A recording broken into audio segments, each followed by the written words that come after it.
A'udzubillahi minasyaitonirrajim. Bismillahirrahmanirrahim. Robbi a'udzubika min hamazati sayatin wa a'udzubika robbi ayahdurun. Robbi israhli sodri wa yassirli amri wahlul 'uqdatam min lisani yafqahu qauli. Assalamualaikum warahmatullahi wabarakatuh. Salam sejahtera untuk kita semua. Rahayu, namaste, om, swastiastu, namo buddhaya, salam kebajikan dan sehat untuk kita semua. Selamat datang di Havara, Rabuan kita belajar bersama, membuka pikiran dan membuka hati. Dan pada siang hari ini kita kedatangan bintang tamu, tentu saja kita kedatangan guru kita yang mudah-mudahan siang hari ini kita bisa sama-sama untuk berkontemplasi, kita bisa sama-sama untuk belajar di puasa ini gitu ya, di Ramadan ini. Semoga puasanya lancar, Ramadannya mengesankan dan membahagiakan. Dan siang hari ini kita akan berbicara tentang returning atau kembali kepada fitrah. Dan tentu saja kita akan mendengarkan banyak pesan semesta dari guru kita, Pak Wayan Mustika. Jadi mari kita sama-sama persiapkan pendengaran, penglihatan, dan hati kita untuk menyimak apa yang nanti akan dialirkan kepada guru kita, Bapak Wayan Mustika. Tidak berpanjang lebar, kita sapa dulu guru kita. Guru, apa kabar? Sehat? Alhamdulillah sehat Kang Abu. Alhamdulillah sehat Sehat. ya. Boleh tepuk tangan dulu dong buat Pak Wayan. Aduh, alhamdulillah belum bisa move on nih dari nyepi kemarin. Makasih Ya, guru. Itu sekali lagi experience yang nggak pernah selesai ceritanya gitu ya. Dan kalau iya. saya ceritain ulang juga, orang-orang yang dengernya juga jadi malah pengen ikutan nyepi katanya Pak Wayan. Jadi tahun depan kayaknya rumah Pak Wayan bakal penuh sama orang yang nebeng nyepi, Pak Wayan. Saya siapkan tenda nanti Kang Abu. Oh, disiapin tenda. Iya, nanti boleh disiapin tenda ya. Umroh. Kayak umroh, benar, setuju.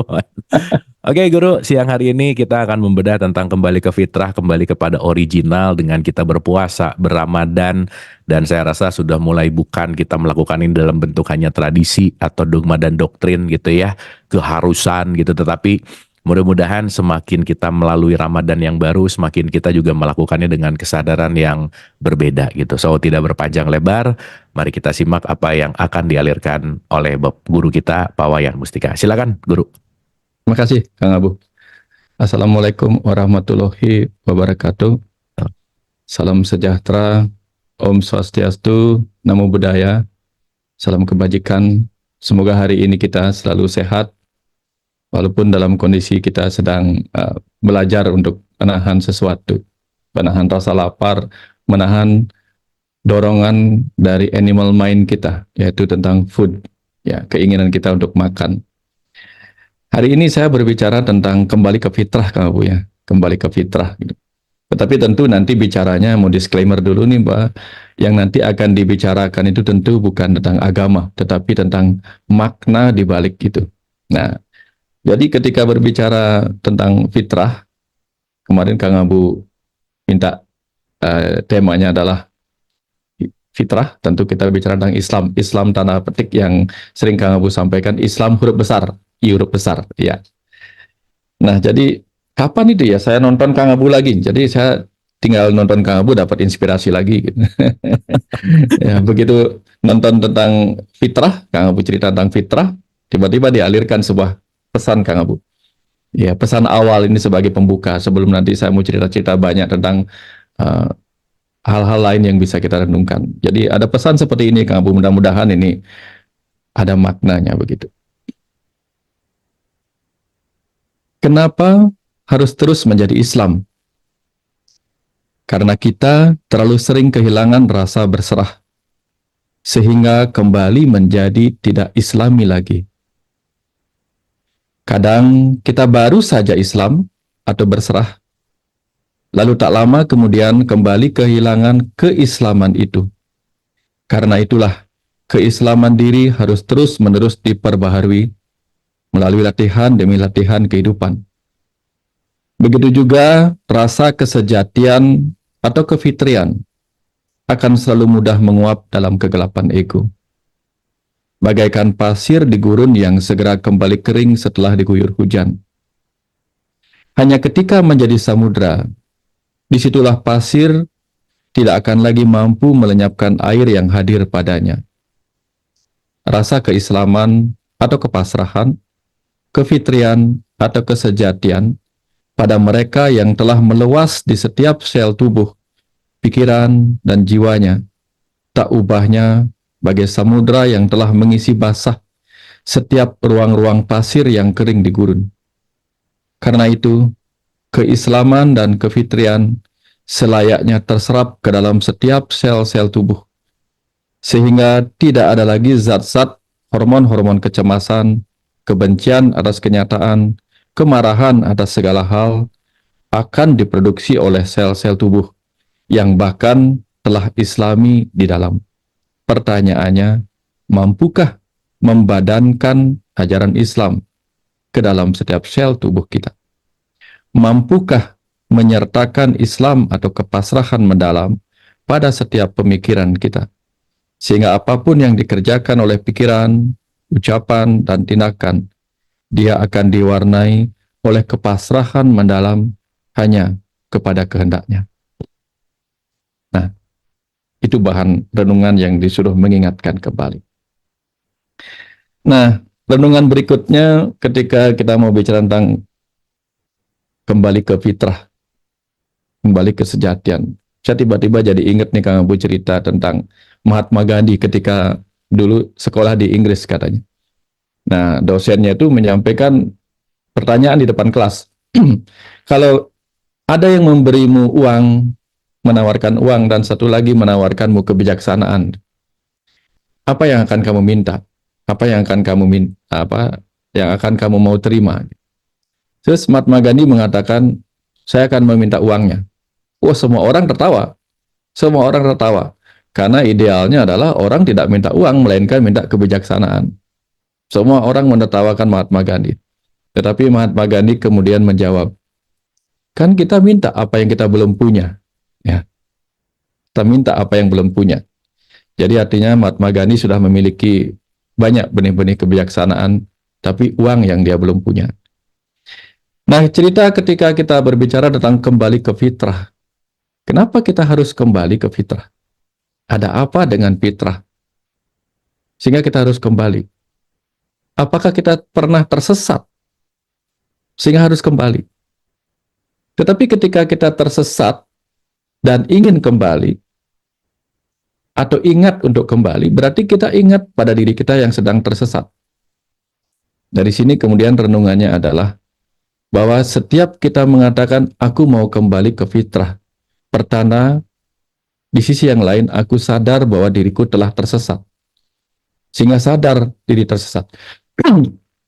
Sebagaimana ketika kita latihan berpuasa, kita dengan sadar ingin makan, saya ingin kembali makan. Karena apa? Karena saya sadar diri saya kelaparan, maka saya ingin kembali makan. Ketika saya sadar diri saya haus, maka saya ingin kembali minum. Ketika saya sadar diri saya lelah, maka saya ingin kembali istirahat. Dan ketika saya ingin kembali ke fitrah, itu seharusnya menandakan bahwa kita sadar diri kita sedang tersesat. Dan dengan demikian, kalau orang itu merasa dirinya haus, dia tidak akan melakukan hal-hal yang menambah dirinya haus, karena dia sadar dirinya haus. Kalau dia sedang lapar, dia tidak akan melakukan hal-hal yang memperburuk rasa laparnya. Kalau dia sedang sakit, dia tidak akan memperburuk hal-hal yang menyebabkan sakitnya bertambah parah. Dan ketika kita sadar diri kita tersesat, sehingga ingin kembali ke fitrah, harusnya tidak ada lagi upaya-upaya, pikiran, ucapan, tindakan yang memperburuk ketersesatan itu, sehingga semakin sulitlah kembali ke fitrah. Nah, sebulan ini mungkin perenungannya demikian. Artinya, ketika kita ingat diri kita harus kembali ke fitrah, tanda-tanda kita sedang mengklaim quote-unquote bahwa kita sedang menyadari diri kita tersesat. Nah, pertanyaannya, betulkah kita menyadari diri kita tersesat? Karena hanya orang yang benar-benar merasakan tubuhnya lapar akan benar-benar menikmati proses makan dan mencapai kenyang. Hanya orang yang benar-benar sadar dirinya tersesat akan benar-benar menikmati prosesnya untuk kembali dari ketersesatan itu agar sampai kepada fitrahnya. Nah, ini bahan renungan. Hanya kita yang mengerti masing-masing. Apakah kita benar-benar sadar diri kita tersesat, atau kita hanya mengikuti aturan yang diminta sama orang lain. Kamu kembali ke fitrah, kamu makan, sekarang jamnya makan, walaupun kamu sudah kenyang. Ya, Jadi walaupun kamu tidak merasa lapar, makan saja. Walaupun kamu tidak merasa tersesat, kembali saja ke fitrah. Jadinya orang bingung, kembali ke fitrah itu seperti apa? Saya nggak merasa tersesat. Ya, jadi kunci di awal ketika mau kembali ke fitrah adalah merasa diri kita tersesat. Seperti ketika kita mengikuti Google Map. Nah, pada saat kita tahu jalan yang kita tempuh seharusnya jalan yang lebar, tiba-tiba diantar ke gang sempit. Di situ kita mulai berpikir bahwa jangan-jangan saya tersesat. Sehingga mundur dulu sebentar. Nah, saya kira bulan Ramadan ini adalah bulan untuk mundur sejenak dari kehidupan di luar diri kita. Untuk kemudian merenung, apakah saya tersesat? Jika iya, sudah sejauh apa saya tersesat? Sehingga harus kembali dengan cara apa? Agar tidak melukai perjalanan saya kembali. Nah, itu cerita pertama, Kang Abu. Cerita kedua kemudian kisah tentang Abu Nawas. Saya tiba-tiba ingat kisah Abu Nawas. Abu Nawas itu pernah menjahili orang-orang nih Kang Abu, menjahili orang-orang. Ayo kita makan-makan gitu. Kita makan nasi, nah zaman itu susah makan nasinya. Dan dia makan nasi. Setelah itu dia hidupkan api unggunnya, apinya dia hidupkan. Periuk tempat menanak nasinya dia gantung. Ya mungkin berjarak 1 sampai 1,5 meter dari apinya. Orang-orang sudah nunggu nih. Sudah nunggu lama sekali. Sampai kelaparan ya orang-orang nunggu nih Kang Abu. Kapan nasi memasak? Ya sebentar lagi. Sampai sore itu nasinya nggak masak-masak. Karena kenapa? Karena ternyata apinya terlalu jauh dari periuknya. Jadi susah sekali nasinya matang karena terlalu jauh dari periuknya. Ini sedang bercerita tentang kematangan jiwa kita, kematangan pemahaman kita ketika sangat jauh dari hakikat. Maka bagaimana mungkin orang akan segera sadar dirinya dirinya terlalu jauh dari hakikat. Karena hakikat adalah fitrah juga. Fitrah di tingkat pengetahuan, tingkat intelektualnya. Jadi fitrah intelektual. Nah, kemudian hal yang sama terjadi ketika kata fitrah itu sangat jauh dari kesadaran kita, sangat jauh dari tubuh kita, sangat jauh dari pikiran kita. Tapi dia hanya suara-suara yang digemakan. Ketika suara itu hanya digemakan, aku kembali ke fitrah dan digemakan. Guanya berada jauh, ya baliknya lagi fitrah itu kepada dirinya udah lewat waktunya. Nah, selain itu juga ketika kata fitrah itu jauh dari keinginannya yang sungguh-sungguh untuk kembali ke fitrah, maka dia menjadi sia-sia. Seperti periuk yang jauh dari api tungkunya. Sama prosesnya untuk mencapai itu. Nah, jadi ketika kembali ke fitrah benar-benar datang dari kesadaran diri, ya mungkin dia akan seperti kompor yang sangat dekat dengan periuk nasinya, atau mungkin magic jar, sehingga benar-benar jadi magic dia. Cepat tercapainya. Nah, kalau kita merenung kepada kisahnya Mahabharata, Kang Abu, ada momen di mana Arjuna tersesat dari fitrahnya sebagai seorang kesatria. Tersesat ya. Dia tidak mau berperang. Dia tidak mau berperang karena yang merasa yang dihadapi adalah kakeknya, guru-guru yang dia hormati, orang-orang. Kenapa saya harus berperang? Hanya demi memperebutkan harta dan tahta. Bukan itu tujuan hidup saya. Itu kata Arjuna. Lebih baik saya tidak punya apa-apa, tetapi saya tidak menciptakan kehancuran. Nah, Sri Krishna yang merasa bahwa Arjuna telah tersesat dari fitrahnya sebagai seorang kesatria, kemudian menemaninya ke tengah medan Kurukshetra. Di tengah-tengah medan Kurukshetra, di mana di sana akan terjadi pertempuran ego. Nah, dengan kekuatannya, Sri Krishna kemudian menghentikan sang waktu. Sehingga ego positif dan ego negatif, Pandawa dan Korawa, tiba-tiba seperti patung yang terhenti gerakannya. Bahkan seakan-akan tidak bernapas. Nah, disitulah kemudian Sri Krishna menyampaikan kebenaran.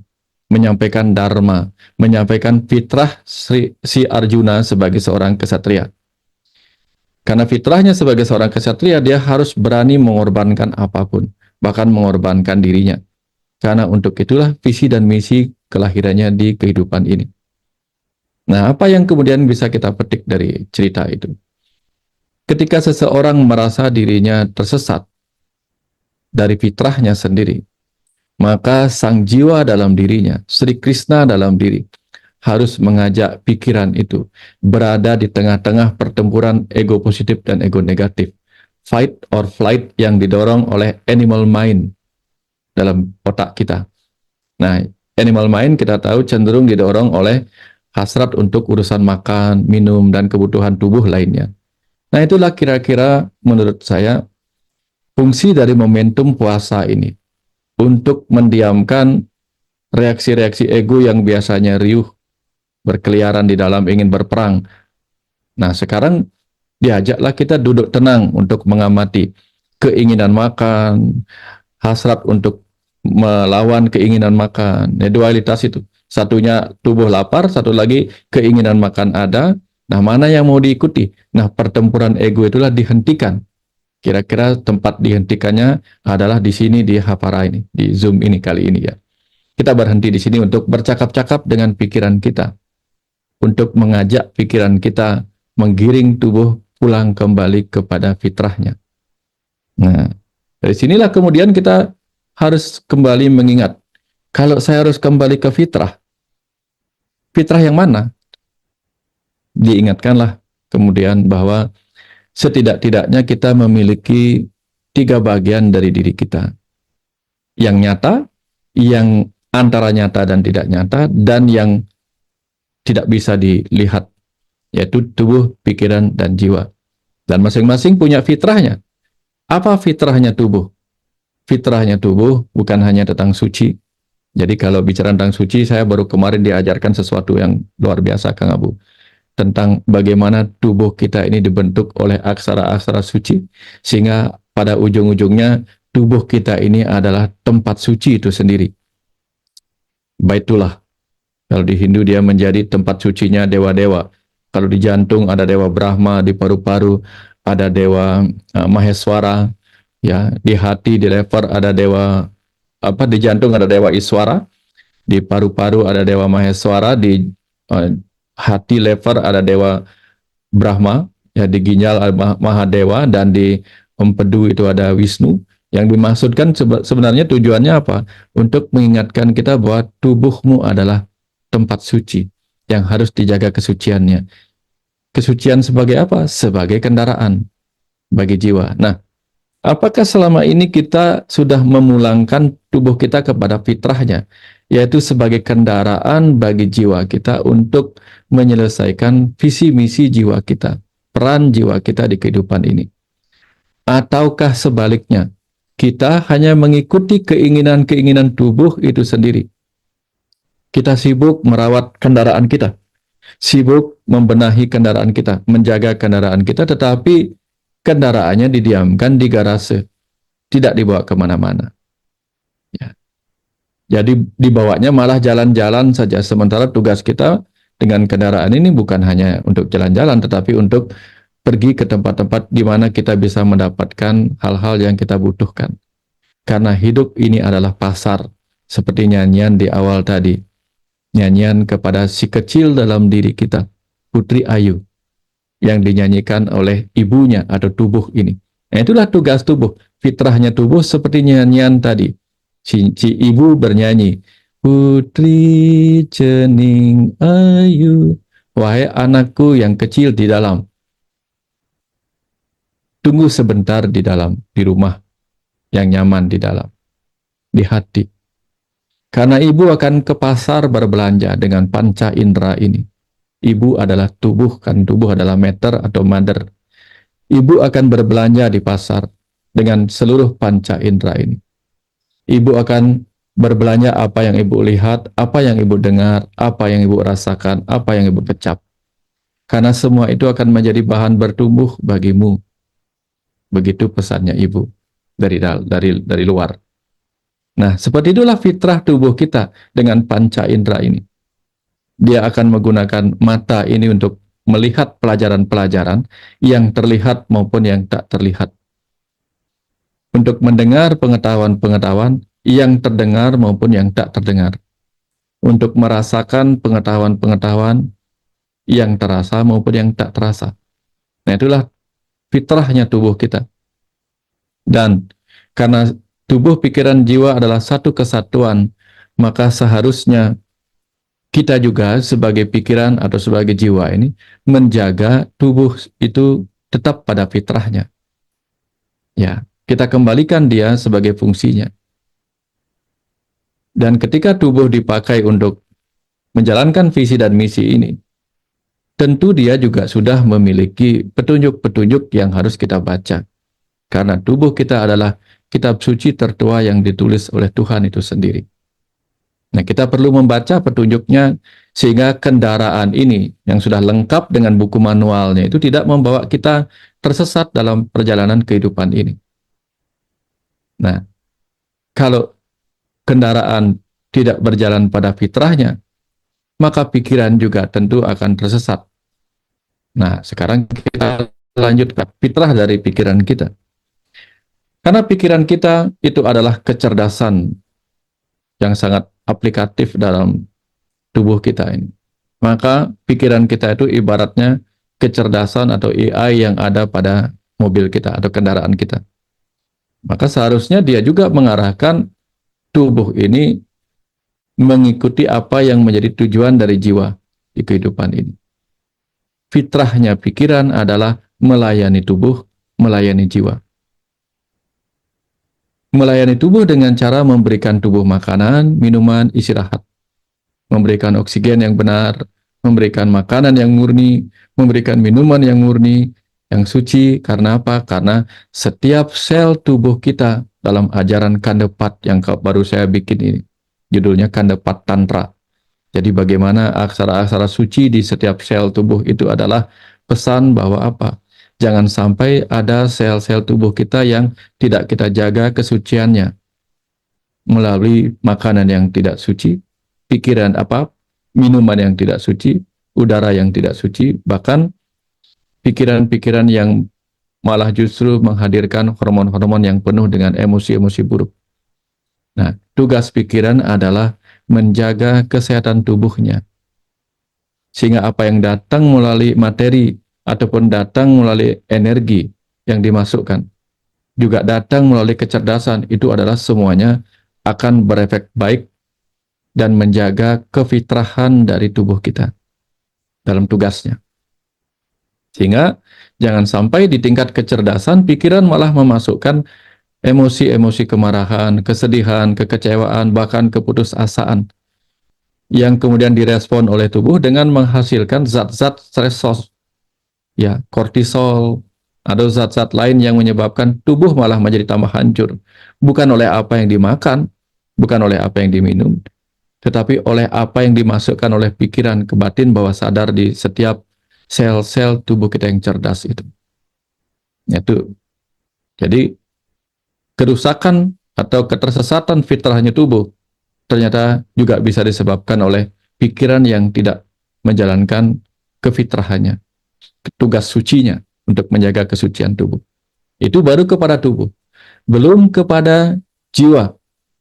Tugas pikiran kepada jiwa, kepada ruh dalam diri kita adalah mengantar tubuh dengan panca inderanya, mendengar, menangkap, melihat pengetahuan-pengetahuan, merasakan seluruh pengetahuan-pengetahuan yang dibutuhkan untuk meningkatkan kecerdasan spiritual sang ruh. Karena kehidupan ini adalah sekolah. Jika kehidupan ini sekolah, maka yang diantar ke sekolah ini adalah si jiwa, si roh itu sendiri. Sementara pikiran adalah supir pribadinya yang mengendarai tubuh, mengantarnya ke sekolah-sekolah, lalu menunggunya, atau mungkin menemaninya belajar di sana. Nah, apakah pikiran kita sudah demikian?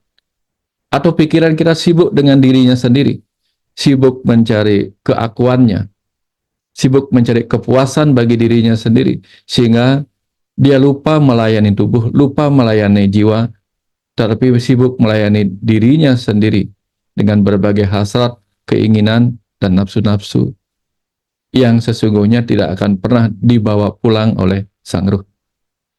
Nah, ini kefitrahan yang harus diingat kembali oleh pikiran.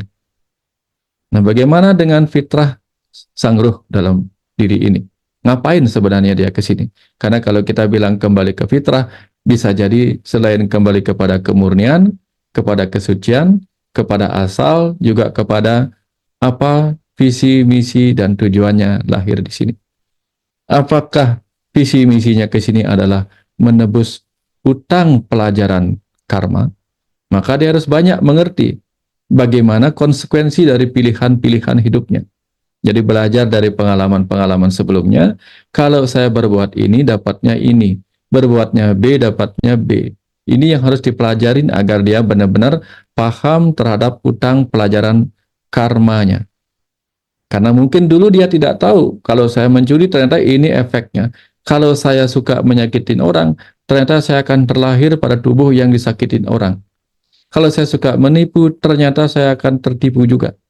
Kalau dia tidak ingat dengan utang-utang pelajaran karma itu, maka selamanya dia tidak akan pernah lulus dalam utang pelajaran karma.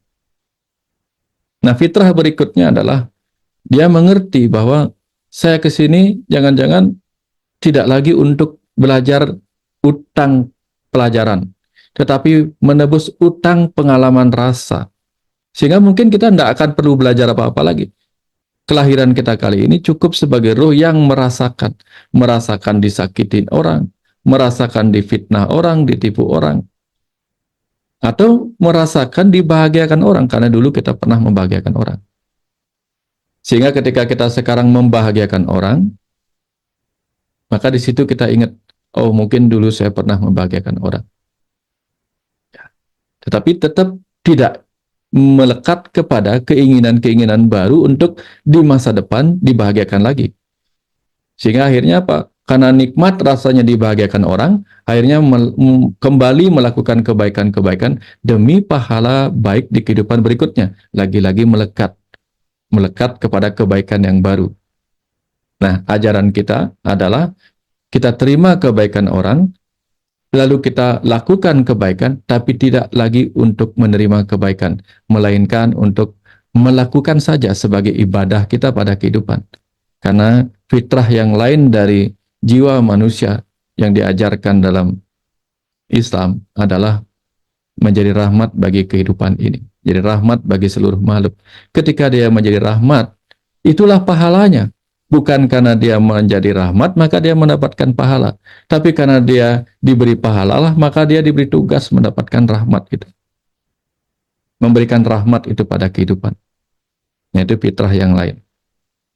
Atau jangan-jangan fitrah kita ke sini, tugas kita ke sini adalah menjadi orang yang mungkin membabarkan dharma, atau menjadi orang yang mempersembahkan makanan kepada orang lain dengan perjuangan keras sebagai petani, atau fitrah kita ke sini untuk memberikan kebahagiaan pada orang-orang yang membutuhkan ikan dengan berjuang keras di tengah lautan, ya, beradu nyawa menangkap ikan. Atau mungkin fitrah kita ke sini adalah menjadi orang yang harus menjual daging dengan menjadi tukang jagal. Jadi bagaimana kita menjadi tukang jagal binatang, penjual daging hewan yang kemudian menjadi berkah dan rahmat bagi kehidupan ini. Tentu kemudian kalau kita mengerti fitrah kita, maka kita pasti akan memotong hewan itu dengan penuh cinta kasih, dengan basmalah. Seharusnya mungkin seperti itu. Sehingga ketika kita memotong memotong hewan-hewan, memotong kambing, ayam, ataupun makanan-makanan dari daging itu, kita ucapkan kata atas nama yang Maha Pengasih, Maha Penyayang, sehingga yang terpancar dari diri kita bukanlah kebencian saat memotongnya, melainkan cinta kasih. Sehingga kecerdasan cinta kasih kita meresap ke dalam kecerdasan sel-sel daging hewan yang kita potong. Dan itu akan masuk ke dalam tubuh orang, mempengaruhi cinta kasih orang itu sendiri pada kehidupan ini. Nah, kalau demikian ceritanya, maka sesungguhnya setiap orang sedang kembali ke fitrahnya dengan menjalankan tugasnya dengan sebaik-baiknya, dengan penuh cinta kasih, apapun adanya tugas itu. Karena tidak ada tugas yang lebih baik dari tugas yang lainnya. Tidak ada tugas yang lebih tinggi, lebih mulia daripada yang lainnya. Semua tugas kehidupan ini adalah tugas yang mulia ketika itu dijalankan karena kita sadar akan fitrah kita. Seperti halnya Arjuna membunuh gurunya, membunuh kakek Bisma, tetapi dia tidak terkena dosa oleh hal itu karena dia menjalankan fitrahnya sebagai seorang kesatria. Nah, begitulah ketika orang itu menjalankan fitrahnya sebagai tukang potong daging, menjalankan fitrahnya sebagai seorang tukang bersih jalanan, atau bahkan tukang bersih got. Disitulah kemuliaannya karena dia menjalankan dirinya menjadi berkah dan rahmat bagi orang lain. Kalau dia membersihkan got dan itu menyelamatkan banyak rumah, banyak keluarga dari bencana banjir, betapa mulianya dia. Nah, dari sini ajakannya adalah untuk kita selalu melihat orang lain tidak lebih buruk dari diri kita, tetapi kita melihat orang lain yang melakukan tugasnya dengan sebaik-baiknya, itulah teladan dari kefitrahan yang harus kita renungkan. Ya, jangan sampai kita melihat petani bekerja keras sebagai fitrahnya, tukang got bekerja keras tanpa takut dengan bau-bauan, tetapi kita tugasnya ke sini belajar untuk mencerdaskan spiritual kita, tetapi belajarnya setengah-setengah, prakteknya setengah-setengah. Maka sesungguhnya kita tidak lebih kembali ke fitrah daripada para petani, para pembersih got jalanan itu. Ya.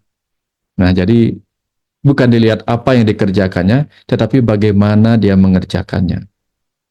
Apakah dia mengerjakan dengan hati yang suci, dengan penuh pelayanan, dengan penuh ibadah pada kehidupannya, untuk melayani Tuhan-Tuhan kecil di dalam diri setiap makhluk, maka sungguhnya dia yang mengerti hakikat dirinya, kesejatian dirinya. Nah, itulah orang yang telah kembali kepada fitrah dirinya. Nah, dan kenapa kemudian kita harus mempraktikkan dalam keseharian fitrah itu? Karena cerita Abu Nawas tadi. Karena kalau tubuh kita sendiri, sel-selnya tidak paham dengan kefitrahannya, tidak connect, tidak selaras, tidak harmonis, tidak sejalan dengan apa yang dipahami oleh pikiran, tidak nyambung. Maka tugas kita adalah mencapai fitrah bukan hanya pada jiwa, mengenal kesejatiannya, tetapi juga membawa pikiran pada fitrahnya, membawa tubuh kepada fitrahnya, bahkan di setiap selnya. Nah, itu sebabnya semoga setiap doa, setiap ucapan rahasia yang termuat dalam kitab suci yang bermakna doa itu benar-benar menyentuh dan menggetarkan kecerdasan semesta yang ada di setiap ruang kosong dari sel-sel tubuh kita, bahkan di DNA kita. Jadi ketika kita mengucapkan Bismillahirrohmanirrohim atas nama Tuhan yang Maha Pengasih Maha Penyayang, atas nama kecerdasan semesta yang Maha Pengasih Maha Penyayang, semoga itu benar-benar menggetarkan kecerdasan semesta di setiap sel tubuh kita. Karena kalau sudah demikian, kecerdasan semesta di setiap sel itu akan menunjukkan kemampuannya menjadi rahmat bagi kehidupan ini. Dan karena dia memancarkan kemampuan atau energinya, energi itu akan menjadi energi suara yang menyebabkan orang itu bercahaya. Menjadi energi suara yang menyebabkan setiap suaranya itu berkarisma. Karena dia sudah membumi ke dalam setiap sel tubuhnya. Inilah orang-orang yang benar-benar kembali ke fitrahnya sampai di titik yang paling dalam. Pada butir-butir pasir di lautan atau pada butir-butir sel di lautan dirinya. Karena tubuh ini juga sering disebut sebagai segara tanpa tepi atau samudra tak berbatas. Di mana setiap sel kecil-kecil ini adalah butiran-butiran pasir yang seharusnya menyerap, meresapi setiap air pengetahuan, setiap air mata kesadaran, setiap air mata kerinduan, setiap air mata kesucian, setiap air mata cinta kasih Tuhan. Kalau sudah demikian ceritanya, maka setiap tindakan kita, ucapan kita, pikiran kita akan mengalir bagaikan air suci kehidupan yang akan menjadi rahmat bagi seluruh umat manusia. Terima kasih, Kang. Terima kasih Pak Wayan. Indah sekali, terima kasih Pak. Banyak sekali hal yang terasah gitu ya dari apa yang disampaikan, dari asalnya tumpul jadi terasa, jadi menarik gitu ya bahwa penjedaan ini ternyata saya rasa kita semua familiar dengan kata-kata fitrah, familiar dengan kata-kata puasa gitu ya. Saya baru baru ngeh gitu barusan gitu ya bahwa ternyata proses ini tuh adalah proses pengasahan gitu ya, semakin dalam tanda petik gitu tajam, semakin kita peka gitu. Nah, dengan menjeda sesaat itu ada proses di mana kita akan masuk ke dalam esensi yang lebih dalam gitu. Nah, menarik sekali dengan apa yang disampaikan tadi, Pak. Cuman ada seperti biasa ya, kita akan menarik ini kepada sesuatu yang praktikal gitu ya. Sesuatu yang benar-benar habis ini tuh saya atau kita bisa apa gitu. Apa yang kita lakukan setelah mendengarkan ini gitu. Nah, itu menarik sih Pak. Tadi kata-kata yang merasa tersesat gitu ya. Bahwa hanya orang yang tahu ketika dia tersesat, dia akan kembali untuk jalan pulang dalam tanda petik ya, karena dia merasa tersesat. Dan itu yang terjadi dalam sholat sih sebetulnya Pak Wayan. Ketika kita dalam tradisi Islam sholat itu di Al-Fatihah itu selalu ada kata ihdinas siratal mustaqim, tunjuki jalan yang lurus gitu. Berarti kalau dia menyadari bahwa saya belum lurus, maka saya perlu sholat gitu. Karena sholatku menyadarkan aku bahwa aku belum lurus justru gitu. Nah, yang menarik adalah sangat sulit untuk merasakan diri ini tersesat gitu Pak Wayan. Kenapa? Karena justru kita banyak melihat orang di luar kita yang beda, tersesat, yang nggak sama, tersesat gitu. Nah, secara praktikal Pak Wayan, gimana sih kiat untuk kita terus menyadari bahwa ternyata yang tersesat itu bukan dia, tapi mungkin aku gitu. Ternyata yang mungkin gelap itu bukan dia, tapi aku. Ternyata yang kafir itu bukan dia, tapi aku. Kembali kepada diri kita gitu. Apa tips yang bisa dikaitkan dengan regulasi puasa ini mungkin Pak yang kaitannya sama fitrah gitu. Silakan Guru. Iya. Kalau kita naik mobil, Kang Abu. Kalau kita naik mobil, lalu kita mengikuti petunjuk di Google Map. Yang seperti saya cerita di awal tadi, mobil itu harusnya kan diarahkan kepada jalan yang sesuai dengan mobilnya. Dan ketika mobilnya diarahkan masuk ke dalam gang yang sempit, tentu akan terjadi gesekan. Bodi mobilnya gesek, lecet-lecet, bahkan kita merasa nggak bisa maju. Kok saya nggak maju-maju? Maju susah, mundur susah. Kita pasti akan merasakan kegagalan kalau kita akhirnya tersesat ke jalan yang tidak seharusnya kita lewati. Nah, tubuh kita sebagai mobil itu tentu juga akan merasakan bagaimana ketersesaan itu. Kalau kita berada di jalan yang salah, yang tidak lurus dari jalan kita. Nah, akhirnya stuck gitu, stuck. Kalau dia tidak stuck, tidak bisa maju-maju, mundur susah, maju susah, mungkin dia masih bisa maju. Ya, tapi ternyata di depannya buntu. Jadi apa yang menjadi tujuannya tidak sampai-sampai. Nah, itu ciri-ciri ketika kita berada di ketersesatan. Tidak ada pencapaian-pencapaian. Ya, misalnya di dunia bisnis, kita jangan-jangan tersesat nih. Fitrah kita bukan menjadi seorang pebisnis, tetapi menjadi seorang pembabar dharma misalnya. Tapi kita paksakan itu, maka hancur kita. Makanya banyak guru-guru spiritual yang kemudian mengambil fitrah yang lain. Ya, dengan menjual, dengan melakukan ini gitu. Tapi bukan berarti guru spiritual tidak boleh menerima. Dalam ajaran spiritual dikatakan guru itu berhak mendapatkan guru daksina. Guru daksina namanya. Yaitu buah cinta kasih dari murid-muridnya. Ya, tapi bukan untuk mengejar itu, karena itu bukan fitrahnya. Ketika fitrahnya tidak dilaksanakan, itu yang dikejar lebih utama, maka yang terjadi adalah kegagalan. Muridnya gagal mengalami pemahaman, dia juga gagal untuk mendapatkan pencerahan bagi dirinya sendiri dari dalam. Karena ketika kita menjalankan tugas kita sebagai guru spiritual misalnya, justru yang paling banyak mendapatkan pengetahuan-pengetahuan baru adalah kita sendiri, bukan orang-orang. Nah, ketika kita mendapatkan pengetahuan-pengetahuan baru, kesadaran-kesadaran baru, disitulah tanda-tanda kita sudah mendapatkan menjalankan tugas yang benar. Seperti misalnya, kalau kita bekerja sebagai tukang bangunan dengan benar, akan dapat order terus-menerus. Kalau kita bekerja sebagai ojek yang benar, kita akan mendapatkan order terus-menerus. Kalau kita menjadi seorang dokter yang benar, pasiennya terus-menerus datang. Kalau kita menjadi tukang masak yang benar, melayani, yang makan lebih banyak datangnya.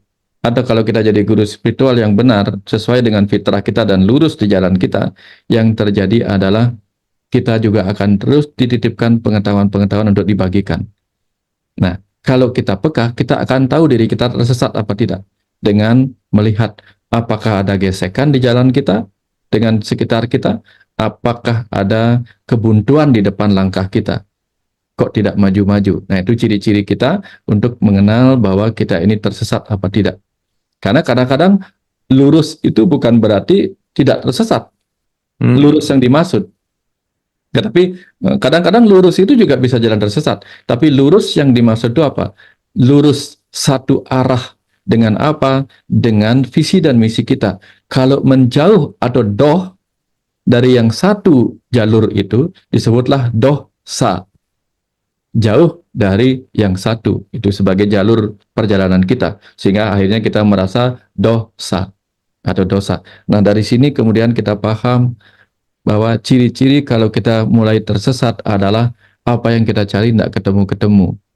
Ya, kita seperti orang mencari air di gurun pasir. Dia lihat dari kejauhan ada danau. Dia kejar, dia merasa sudah lurus ke arah itu, tahu-tahu di sana nggak ada. Berarti dia tersesat karena mengikuti fata morgana. Ya, banyak guru-guru spiritual banyak mengejar fata morgana dengan mencari tahta, harta, dan cinta. Sementara yang menjadi harta, tahta, dan cita yang sebenarnya adalah bagi seorang guru spiritual adalah apa? Tahtanya adalah apa? Dia diizinkan duduk dekat dengan Tuhan untuk mendapatkan pengetahuan yang mudah dibagikan. Dan harta yang berlimpah yang diberikan oleh Tuhan itu adalah pengetahuan baginya, karena itulah tugasnya. Bukan harta duniawi. Kemudian cinta yang dia dapatkan adalah cinta dari pengetahuan itu. Pengetahuan itu suka sekali padanya, sehingga suka mendatanginya untuk dibagikan. Nah, itulah harta tata cinta yang sejati yang harusnya dicari oleh guru spiritual, bukan yang fata morgana. Kalau yang dicari adalah fata morgana, maka sekalipun tampak lurus, dia hanya tersesat. Menemukan apa yang tidak menjadi fitrahnya. Makanya sering diajarkan di kitab-kitab suci, kerjakanlah apa yang sudah menjadi tugasmu, sekalipun tidak sebaik yang bisa dilakukan oleh orang lain.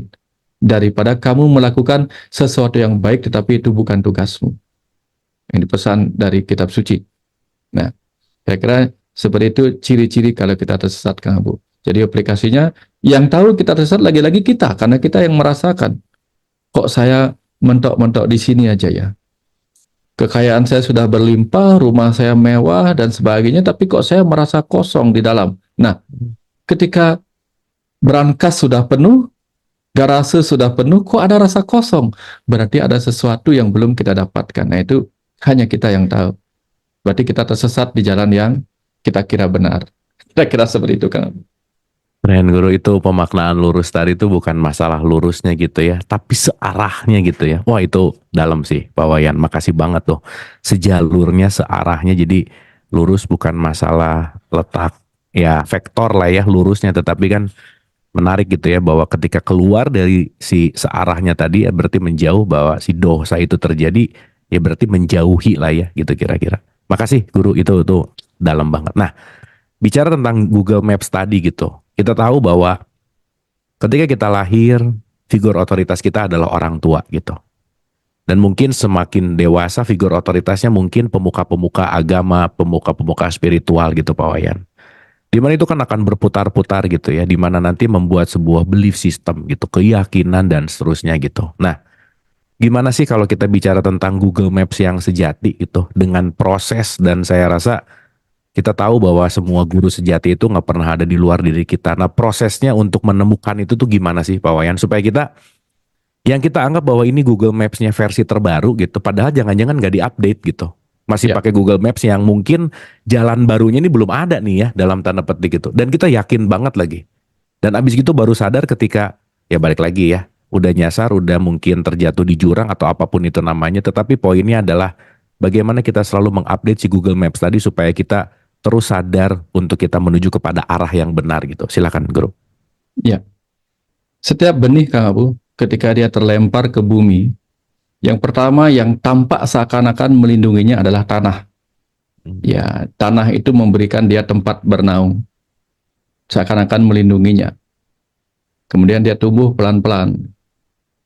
Ketika dia tumbuh pelan-pelan, ada beberapa kerikil-kerikil kecil yang mencoba mengarahkan dia bertumbuh. Harus belok kemana, begitu. Ya, jadi dia tidak berani melawan karena dia sangat lemah, gitu. Tapi once kemudian dia bertumbuh besar, dialah yang mengendalikan semua itu. Dialah yang tahu arah cahaya itu kemana. Nah, jadi bukan tentang dia harus marah kepada bumi yang pernah membenamkannya ke dalam doktrin, ke dalam dogma, atau batu-batu yang pernah mengarahkannya kemana harus menggerakkan, meliuk-liukkan akar-akar atau batang yang lemah gitu. Tetapi dia harus menjadikan itu tempat dia mengakar, hanya sebagai tempat mengakar. Mengakar berarti tempat dia mendapatkan dasar-dasar. Semuanya hanya dasar-dasar dan dia harus tahu dasar-dasar itu. Tapi begitu dia sadar dirinya sudah tumbuh dewasa, setidak-tidaknya dewasa dalam tubuh, dewasa dalam pikiran, dia harus sadar bahwa saya juga harus dewasa dalam jiwa. Jadi tidak boleh tembok itu pun menghalangi saya untuk menemui cahaya. Dialah yang harus berusaha. Itu sudah diajarkan oleh tumbuh-tumbuhan di tengah hutan. Ya, tumbuh-tumbuh di tengah hutan sudah mengajarkan bahkan kalau saya tidak mendapatkan cahaya, saya bukan harus berdiam di bawah kaki sebuah pohon besar, tapi saya harus meliuk-liuk sampai ke atas. Itu sebabnya benalu-benalu pun mencari cahaya. Dia melilit batang-batang pohon besar untuk kemudian daunnya sampai di pohon yang di puncak pohon besar itu. Artinya yang harus dilakukan adalah lakukan perjuangan sendiri. Seperti yang sering diajarkan sama Buddha, ehivasiko. Cari sendiri. Nah, ketika kita tidak mau mencari sendiri, bukan salahnya orang yang mendoktrin, bukan salahnya orang yang mendogma, tetapi kita yang membiarkan diri kita seperti burung yang merasa nyaman terjebak di dalam penjara sangkarnya. Oh, di sini enak, saya tidak mendapatkan ancaman dari luar. Dia merasa dirinya terbebas dari ancaman luar kehidupan, sementara dia tidak sadar dirinya sedang dipenjara dari kebebasan itu sendiri. Kebebasan untuk meluaskan dirinya. Nah, seperti itulah ajaran Tantra. Tantra itu artinya meluaskan dan membebaskan. Nah, mantra adalah apa? Pikiran yang juga mampu meluaskan, membebaskan kita seharusnya. Sehingga doa-doa itu harusnya membantu kita. Maka ketika diajarkan, bacalah ikra, bacalah sendiri, itu kan sama. Supaya kita tidak menerima apa saja yang dibacakan oleh orang lain. Ada bagusnya kalau dibacakan oleh orang lain. Seperti kisah Thomas Alva Edison yang diberikan catatan yang buruk oleh gurunya, sementara ibunya membaca dengan cara yang berbeda. Ternyata kamu anak yang pintar, kamu harus sekolah di rumah, tidak bisa sekolah di sana. Nah, dia berkembang baik.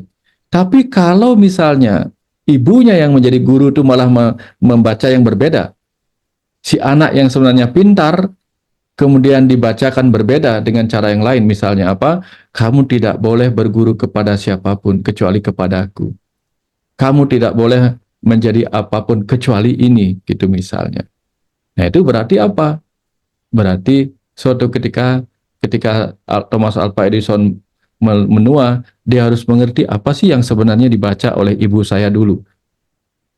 Nah, seperti kita, ketika sekarang kita sudah berumur, kita harus membaca lagi apa sih yang dulu dibacakan oleh guru-guru saya. guru ngaji saya, guru jangan-jangan itu tidak sama dengan apa yang saya dapatkan sekarang. Nah, dari situlah kemudian kita mulai membenahi diri kita, mulai hati-hati. Tapi sekali lagi, tidak ada yang salah pada kehidupan kita. Setiap pohon haruslah dijaga. Kadang ketika dia baru tumbuh dengan lemahnya, kadang dipasang bambu-bambu penguat di sekitarnya, diikat di situ tidak apa-apa. Tapi perkara waktu, pohon itu harus tumbuh besar melebihi bambu yang pernah menjaganya. Jadi kita harus berani melebihi seperti itu. Makanya seperti sekarang ini, selama kita masih berada di bawah bayang-bayang, maka kita tidak akan pernah mendapatkan cahaya yang lebih besar. Pohon-pohon di tengah hutan akan berusaha untuk menjauh dari bayang-bayang pohon besar lainnya. Kenapa? Dia akan mati kelaparan, hilang cahaya yang memberinya energi. Jadi jangan pernah berada di bawah bayang-bayang guru kita. Tumbuhlah lebih hebat lagi. Karena guru kita mungkin memberikan kita 100, kita harus menjadi 1000 agar bisa memberikan 1000 kepada murid berikutnya. Murid berikutnya harus menjadi puluhan ribu dan seterusnya. Inilah fungsinya kita belajar untuk lebih hebat dari guru-guru, bukan menjadi lebih tidak tahu apa-apa dari mereka. Kira-kira seperti itu, Kang Abu. Mudah-mudahan ini bahan perenungan ini memberikan jawaban. Karena jarang-jarang sekali kalau disuruh jawab lugas itu jadi malah karena Itu harus keren sih. ya. Keren poin, makasih tuh, jangan jadi bayang-bayang guru gitu ya, bahwa ketika masih di bawah bayang-bayang nggak langsung kena sumber gitu. Tapi Ya. kan semuanya jalan untuk menuju. Makasih Pak Wayan, ini ya maksudnya mengingatkan dan memberikan kita sebuah sudut pandang. Kadang kan jadi tiba-tiba nyalahin gurunya gitu misalnya Pak Wayan, nyalahin orang tuanya gitu misalnya, menyalahkan. Padahal mungkin yang penting untuk kita sadari bahwa ketika saya harus ketemu siapapun, ya itu adalah fase saya untuk belajar di level itu gitu. Tapi ketika tadi Pak Wayan mengatakan betul sekali bahwa salah satu makna fitrah itu kan sebetulnya melepaskan kemelekatan gitu. Dan mungkin salah satu melepaskan kemelekatan ya balik lagi bahwa entah itu mau bicara tentang guru atau siapapun gitu ya, bahwa bukan untuk melekat gitu. Nah, tadi bicara tentang pohon ya Pak Wayan, saya tuh jadi merenung bahwa pohon apel tuh nggak berambisi untuk berbuah apel gitu. Karena dengan alamiah ya pasti akan berbuah apel gitu. Apalagi kalau pohon apelnya di sebelahnya pohon alpukat, dia sama sekali nggak pengen jadi alpukat gitu. Maka dia akan tumbuh secara alamiah. Nah, yang menarik ketika kita sebagai manusia kan kita punya tadi manas gitu, pikiran, perasaan, keinginan. Tadi Pak Wayan mengatakan kembali ke fitrah ketika jadilah satria, jadilah pembabar dharma ataupun apa. Step awal apa sih Pak Wayan untuk kita bisa tahu bahwa ternyata benihku tuh A gitu misalnya, benihku tuh B gitu. Sementara riuh sekali nih keinginan-keinginan kita yang jangan-jangan yang saya sering cerita Pak Wayan bahwa banyak orang yang sekarang gagal menuju cita-citanya karena setiap 2 langkah ganti cita-cita gitu. 2 langkah ganti cita-cita lagi gitu. Jadi nggak pernah cita-citanya didapat gitu karena dia sendiri yang ngerubah terus cita-citanya gitu. Nah gimana Pak Wayan? Silakan. Dalam ajaran kita di Bali nih Kang Abu, mungkin ada relate nanti Kang Abu carikan gitu. Bahwa kita ini diajarkan untuk mengenal ada 4 warna dalam kehidupan ini. 1, warna sudra. Warna sudra itu artinya orang pekerja. 2, warna wesya. Warna wesya itu adalah orang-orang yang berdagang. 3, warna kesatria. Para kesatria yang bertugas di keamanan, menjaga negara. Dan 4, warna brahmana. Yang kemudian dikelirukan menjadi kasta. Padahal itu bukan kasta, itu warna. Nah, itu yang terjadi di masyarakat. Tetapi di dalam diri kita sendiri, sesungguhnya kita juga mengalami fase itu. Ada masa di mana kita menjadi di rumah menjadi seorang pekerja. Bantu ibu, di sekolah bantu orang, bantu sekolah kita bekerja, ya bersihkan ini, bersihkan itu, nyapu ini, nyapu itu. Ada saatnya seperti itu. Kemudian ada masa kita memasuki pelajaran menjadi wesya atau pedagang. Mulai kita berhitung. Seperti ketika kita menikah, kita mulai berhitung. Untung rugi. Di situ kita mulai belajar berhitung untung rugi. Kemudian kita menjadi seorang kesatria, yaitu apa? Menjadi pemimpin pembela negara, setidak-tidaknya membela keluarga kita. Dan pada akhirnya kita juga harus belajar menjadi seorang brahmana, menjadi guru bagi diri kita sendiri atau bagi keluarga kita. Nah, jadi sesungguhnya semua hal itu adalah fitrah kita juga, fitrah kecil kita masing-masing. Sebelum kemudian ketika masuk di fitrah sosial, kita mau bergerak yang mana? Apakah seterusnya menjadi seorang pekerja, atau menjadi pedagang, atau menjadi kesatria, atau menjadi brahmana, mengikuti cita kita. Ya, cita saja kita belum bisa cocok, apalagi cita-cita. Cita kan kita tahu artinya kesadaran murni. Jadi secara sadar kita menjalankan itu. Tapi banyak orang seperti tadi mengucapkan fitrah, fitrah, fitrah, Islam, Islam, Islam, tetapi tidak benar-benar meresapinya. Sama dengan cita-cita, cita-cita, tetapi tidak datang dari cita atau kesadaran murninya. Tetapi dia mengikuti pola-pola yang dilihat sama orang lain. Kayaknya aku sukses deh kalau kayak dia. Kayaknya aku sukses kalau kayak ini. Dia tidak datang dari citanya sendiri, dari kesadaran murninya. Aku harusnya jadi apa? Nah, itu contohnya. Ya, jadi yang terbaik adalah kita mengikuti apa yang menjadi cita kita. Baru kita lanjutkan menjadi cita lagi. Cita tubuh kita, kesadaran murni dari tubuh kita, kesadaran murni dari jiwa kita. Apa kesadaran murni dari tubuh kita? Kalau tubuh kita sadar dirinya bukan seorang pelari, ya jangan bergerak lari. Ingin menjadi atlet pelari. Kan kita tahu setiap tubuh itu punya ciri-ciri yang berbeda. Ada yang jago di permainan ini, ada yang jago di olahraga ini. Jangan paksakan mengikuti olahraga lain. Ikutilah cita tubuh kita, kesadaran dari tubuh kita. Baru ikuti cita jiwa kita. Jadi cita jiwa kita itu kepekaannya di mana? Ketika dia melakukan sesuatu dengan sukacita, nah, maka kesadaran murninya mengalami rasa suka. Apapun pekerjaan yang tampaknya berat ketika dia lakukan dengan sukacita, artinya ada rasa suka pada kesadaran murninya. Nah, ini ciri-ciri kita berada di jalan yang lurus dengan cita-cita kelahiran kita, kesadaran murni dari kelahiran kita. Nah, kira-kira seperti itu Kang Abu. Kira-kira seperti itu.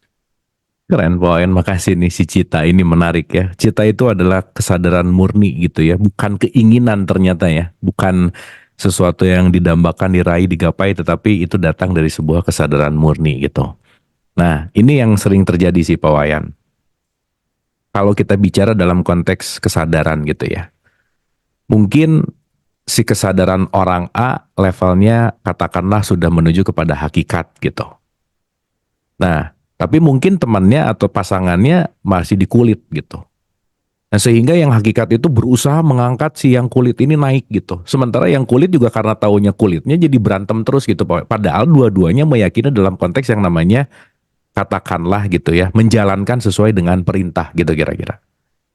Nah, gimana nih penengahnya Pak Wayan ya? Karena maaf ya, kita bicara dalam konteks ini juga terkadang jadi chaos gitu. Bahwa ini kayaknya, maaf, ini contoh ada kalau dalam tradisi Islam tuh gini Pak Wayan.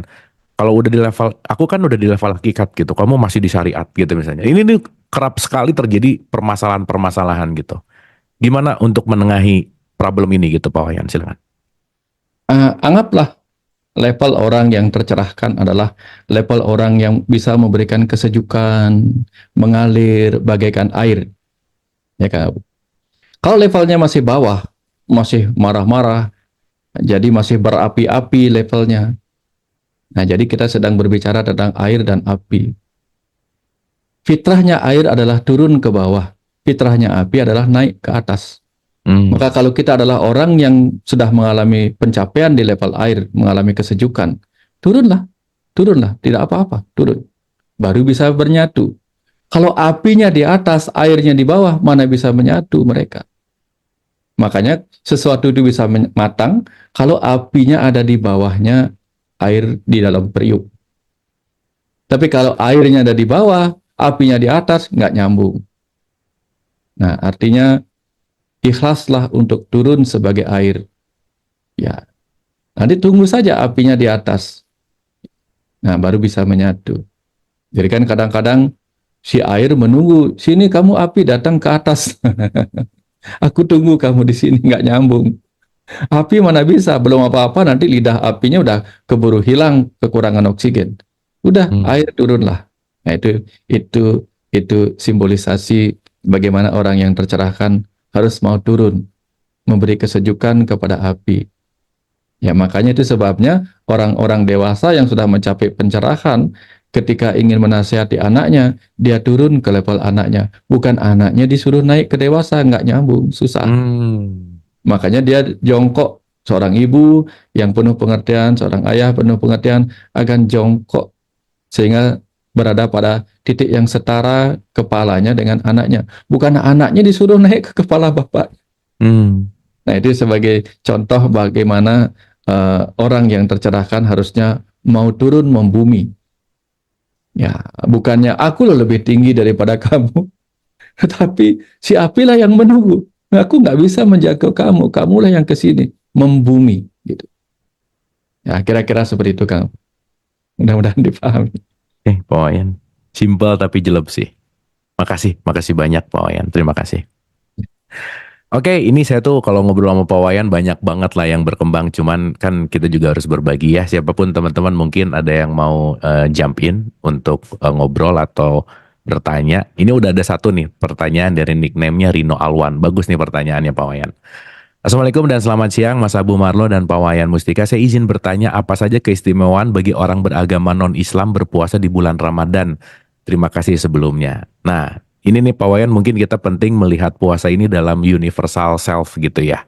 Dan mungkin nanti akan kita kaitkan dengan let's say tradisi Islam atau mungkin tradisi Hindu gitu. Gimana Pak Wayan? Kalau nggak salah nih, saya tahu nih Kang Abu, yang saya nggak salah, mohon maaf ya Kang. Orang Islam itu orang manusia ya. Orang Hindu juga manusia. Iya, iya, iya. Semua orang beragama apapun dia adalah manusia. Hmm. Mereka sama-sama makan dan sama-sama bisa belajar dari pelajaran yang sama. Karena sekali lagi pelajaran kehidupan itu bukan pelajaran agama, pelajaran kehidupan. Pelajaran manusia itu bukan pelajaran agama, tapi pelajaran bagi manusia. Dan ketika semua orang makan, maka semua orang juga bisa belajar puasa, apapun agamanya. Kira-kira seperti itu sederhananya Kang Abu. Dan tentu dia akan mendapatkan manfaat yang sama. Ketika saya mau mengikuti kegiatan operasi di rumah sakit Kang Abu, saya nggak pernah disuruh nanya, coba tanya pasiennya. Kalau pasiennya Islam, suruh puasa sebelum operasi. Kalau pasiennya non-Islam, jangan disuruh puasa. Nggak ada itu. Semuanya puasa. Hmm, hmm, hmm, hmm. Semuanya puasa. Artinya bahwa apa? Puasa itu memberi manfaat yang luar biasa kalau dijalankan oleh siapapun, bukan hanya oleh Islam. Ya, karena kalau tidak berpuasa, ketika mau operasi, itu bisa terjadi regurgitasi. Itu naik asam apa makanannya ketika dia muntah atau apa bisa memblok jalan nafas. Sehingga ketika dia puasa aman lah gitu. Nah, artinya ketika orang operasi kan semua harus bersih Kang Abu. Jalan napas bersih, jalan makanan bersih, semua jalan harus bersih. Nah, itu sebabnya baru operasi bisa dijalankan. Operasi apa? Operasi penyembuhan. Nah, puasa itu juga operasi penyembuhan jiwa dari luka-luka masa lalunya. Semua harus dibersihkan. Jalan nafas dibersihkan, jalan makanan dibersihkan. Nah, itu mungkin kira-kira maksudnya. Jadi, puasa adalah sebuah momentum, bulan Ramadan adalah sebuah kegiatan memasuki ruang operasi untuk penyembuhan luka-luka. Sehingga perlu disterilkan dulu semuanya. Kira-kira seperti itu, Kang Abu. Oke, saya jadi ingat satu statement gini Pak Wayan. Kalau kita tidak mentirakatkan diri kita, semesta yang akan memaksa kita untuk mentirakatkan diri kita. Ya. Masa kita harus nunggu dulu divonis operasi baru puasa gitu. Jadi mending sebelum ada vonis operasi kita puasa dulu aja gitu ya. Daripada kita dipaksa untuk harus dikosongkan, harus diapain. Maka concernnya bahwa puasa itu adalah latihan gitu. Dan mungkin Persis, Kang. ya Persis, gimana? Kang Abu. Silakan Pak. Persis, Kang Abu. Saya tiba-tiba ingat, kita akan dipaksa oleh alam semesta untuk berpuasa. Nah, sebagai contoh ketika kita, ketika di hutan itu, ya sudah diajarkan kamu tumbuhan-tumbuhan kecil, belajarlah ke atas biar dapat cahaya matahari. Atau kamu pohon-pohon besar, berilah cahaya juga kepada yang lain. Tetapi ternyata dia nggak mau berbagi. Akhirnya apa? Dilibaslah dia oleh api, terjadilah kebakaran hutan yang sering terjadi karena gesekan oleh alam itu sendiri atau karena samaran petir. Sehingga ketika semuanya akhirnya kehilangan daunnya, mereka kemudian kembali bersaing bertumbuh. Siapa yang kuat, dia mencapai cahaya. Artinya sama seperti tadi, ketika kita tidak mau berusaha, alam akan memaksa kita. Nah, kemarin saya bertemu dengan dua kejadian yang Kak Abu tahu sendiri. Ya. Kakak meninggal, kakak ipar meninggal, kakak sebelah meninggal. Dua-duanya dalam proses meninggalnya itu memberi pelajaran yang sangat-sangat saya ingat. Karena itu memang nyata. Yaitu apa? Tubuh ketika mau pulang, kembali ke asalnya. Apa yang dilakukan? Pelan-pelan dia mengurangi minum, pelan-pelan dia tidak mau makan lagi, bahkan terakhir dia nggak mau bernapas lagi. Nah, artinya tubuh yang mau meninggal, mau kembali ke asalnya, pasti akan berhenti minum, berhenti makan. Ajakannya seperti itu. Kalau kita ingin kembali ke asal, kembali ke fitrah, tapi tetap hidup, puasa adalah ajakannya. Mengurangi minum, mengurangi makan. Kira-kira seperti itu, Kang Abu. Terima kasih. Dan mungkin untuk lebih detail gitu ya, bahwa pertanyaan ini memang banyak sekali gitu ya. Dalam perspektif ini, Islam dan non-Islam itu buat saya bukan hanya dalam konteks KTP gitu. Karena Islam itu adalah orang yang berserah diri, non-Islam itu adalah orang yang terlalu menolak realitas hidup gitu. Jadi dia tidak bisa nyaman dengan hidupnya gitu. Nah, jadi mungkin pun kalau dalam tradisi Islam, penting untuk diingat bahwa perintah puasa tuh nggak ada kaitannya sama identitas gitu. Makanya kalau Quran bicara bahwa ya ayyuhalladzina amanu, hai orang-orang yang beriman gitu. Jadi nggak ada kata-kata hai orang-orang yang beragama Islam tuh nggak ada. Tapi konteksnya adalah hai orang-orang yang beriman. Kenapa? Karena iman itu value. Tidak terletak pada identitas saya apa, identitas teman-teman apa, tapi ketika di situ ada iman, start berpuasa. Dan targetnya kan menjadi takwa gitu ya, dalam tradisi Islam tuh bahwa konteksnya adalah tidak terletak dari identitasnya gitu, tetapi poinnya lebih kepada kesadaran gitu. Nah, jadi makasih nih, ini pertanyaannya memantik kita jadi banyak diskusi gitu ya, bahwa keistimewaan orang beragama non-Islam berpuasa di Ramadan, dan nggak hanya di bulan Ramadan ya, setiap bulan tuh bagus buat puasa gitu. Cuman mungkin karena dalam tradisi ini bulan yang barengan gitu. Dan saya selalu mengatakan bahwa bulan Ramadan itu latihan. Perangnya tuh 1 Syawal gitu. Nanti setelah Ramadan baru tuh puasa yang sesungguhnya. Kalau saya di bulan Ramadan tamat puasa karena nggak ada warung yang buka, karena semua orang juga puasa, biasa aja sih. Tapi kalau saya tetap puasa di mana warung semua buka dan semua orang makan dan minum, dan saya rasa itu yang akan jauh lebih luar biasa gitu. Nah, jadi mungkin sudut pandangnya tidak terletak dari identitas tetapi dari kesadaran itu sendiri gitu.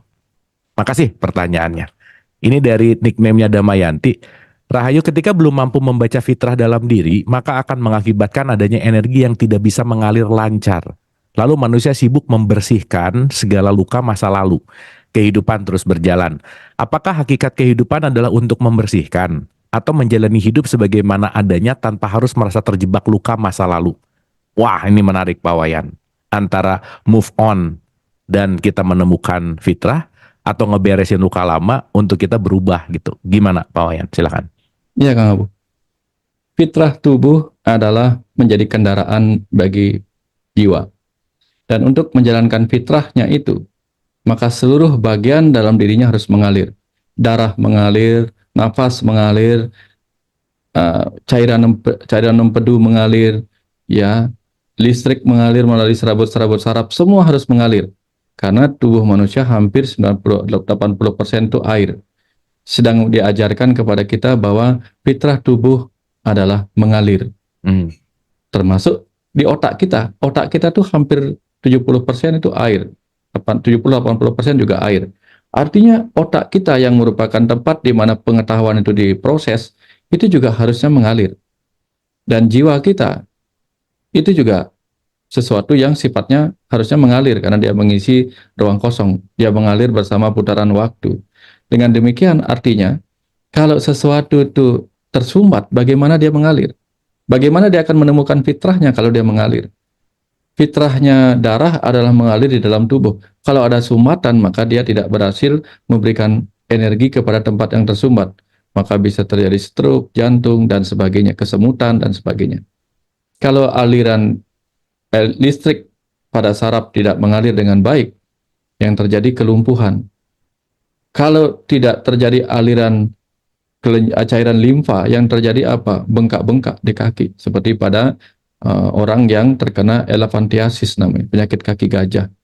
Itu bengkak-bengkak tersumbat kepada saluran pembuluh kelenjar limfonya. Ya, artinya semua harus mengalir.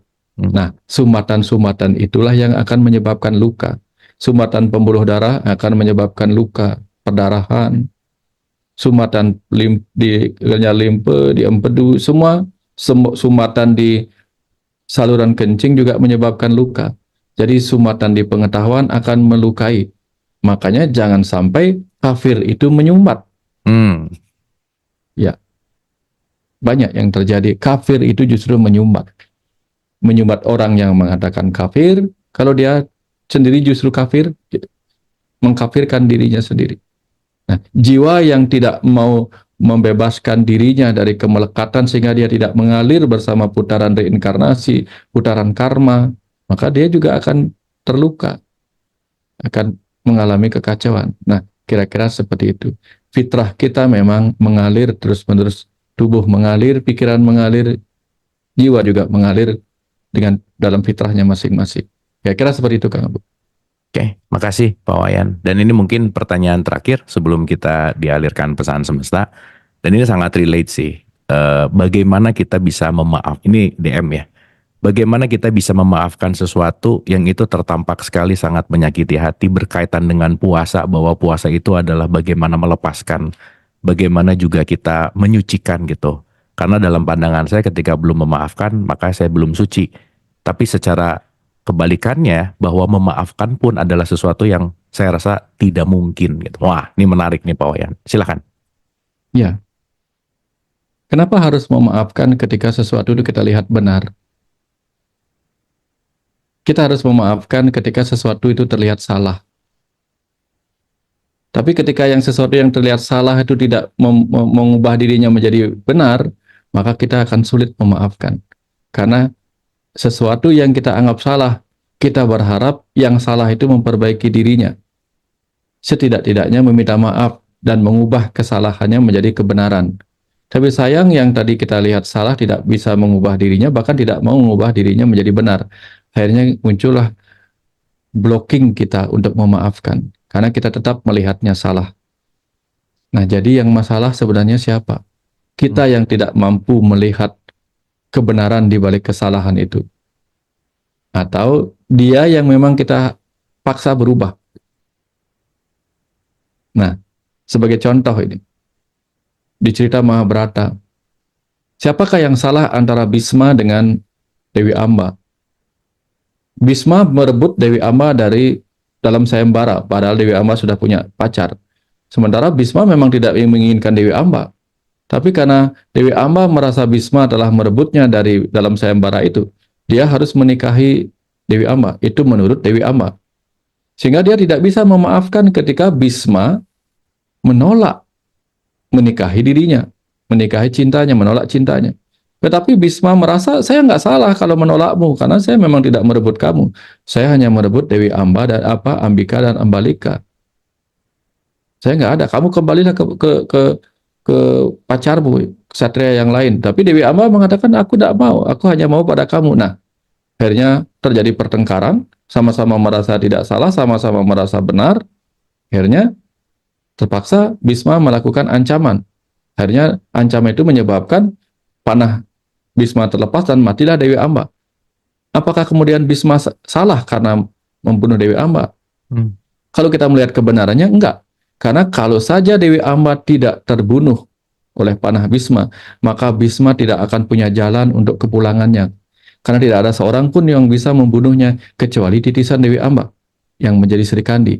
Nah, kalau kita melihat di sini, lalu siapa yang harus memaafkan siapa? Ketika semuanya akhirnya kita sadari kebenarannya. Nah, ketika kita sulit memaafkan orang lain, berarti kita mungkin yang perlu belajar melihat kebenaran. Misalnya, kita ditipu orang dan kita tidak mau memaafkan orang yang menipu kita. Jangan-jangan kita belum melihat di kehidupan masa lalu. Kitalah yang pernah menipu seseorang yang sekarang kemudian datang untuk menagih utang tipuan masa lalu kita. Kalau kita sudah bisa melihat itu, mungkin kita bukannya akan memaafkan, justru kita akan meminta maaf atas apa yang mungkin pernah kita lakukan di masa lalu, bukan memaafkan atas apa yang dia lakukan di masa kini. Nah, jadi kuncinya adalah kita harus membuka sumbatan pengetahuan yang membuat kita tidak bisa melihat kebenaran di balik itu. Ya. Jadi lagi-lagi cerita di bawah tadi, di awal tadi, kembali mengalir, bukalah sumbatan, bukalah tutup, bukalah cover yang membuat kita tidak bisa melihat karena kita tertutup oleh ketidakmampuan kita melihat kebenaran di balik kenyataan yang ada. Ya. Mudah-mudahan nanti ketika sudah melihat kebenarannya, yang ada adalah bukan minta maaf, bukan memaafkan, tapi minta maaf. Kalau memaafkan, bukan dia yang dimaafkan, tapi apa? Memaafkan diri sendiri yang mungkin di masa lalu pernah melakukan hal yang buruk kepada orang lain yang sekarang datang melakukan hal buruk untuk melunasi utang karma buruk masa lalu kita. Kira-kira seperti itu. Nah, Bu.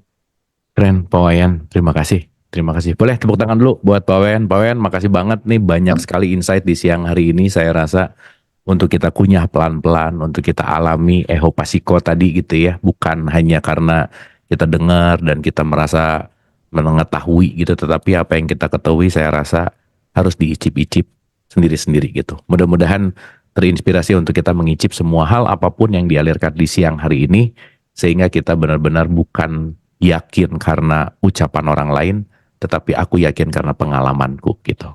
Terima kasih.